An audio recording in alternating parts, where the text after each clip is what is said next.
નર્મદા જિલ્લાના એકતાનગર ખાતે statue of unity સરદાર સાહેબના સાનિધ્યમાં મોન્સૂન ફેસ્ટિવલ 2025 વહાલ વાદળ અને વરસાદનો ઉત્સવનો ભવ્ય પ્રારંભ થયો છે।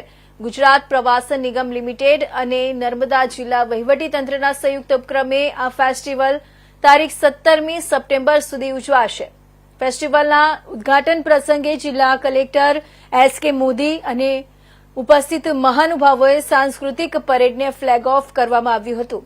પરેડમાં આદિવાસી સંસ્કૃતિ, લોકનૃત્યો અને પરંપરાગત વાદ્યો કલાઓ સાથે એકતાનગરની શેરીઓ ઉત્સવમય બની હતી।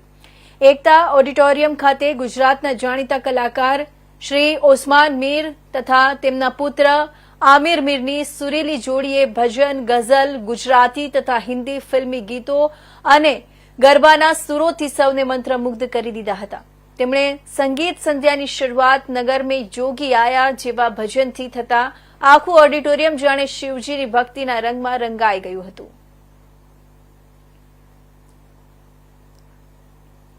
ટુરિઝમ અને નર્મદા જિલ્લા વહીવટી તંત્રના ઉપક્રમે મોન્સૂન ફેસ્ટિવલ આ વખતે પહેલી વખત નર્મદા જિલ્લામાં ઉજવવામાં આવી રહ્યો છે।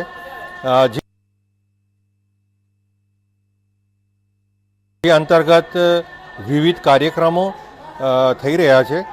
આજે શ્રીમાન ઓસમાન મીરનો કાર્યક્રમ છે, ત્યાર પછી સાંસ્કૃતિક કાર્યક્રમો સતત 5 દિવસ સુધી ચાલવાના છે અને એ રીતે નર્મદા જિલ્લાના આદિવાસી ભાઈઓ અને બહેનોને સાંસ્કૃતિક વારસાનું જતન કરી શકે અને આર્થિક ઉપાર્જન કરી શકે, તદુપરાંત પોતાની જે કલા છે એ પ્રદર્શિત કરી શકે એવો સરકારશ્રીનો આ એક પ્રયાસ છે।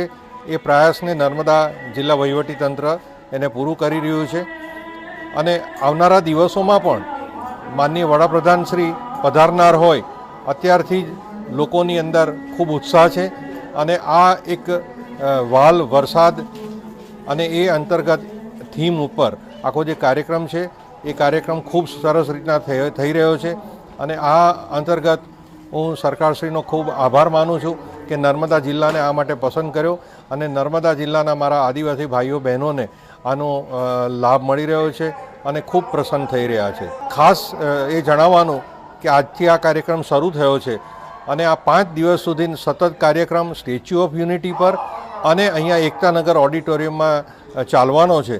અહીંયા વિવિધ પ્રકારના સ્ટોલ પણ છે, તો લોકોને લાભ લેવા માટે આમ જનતા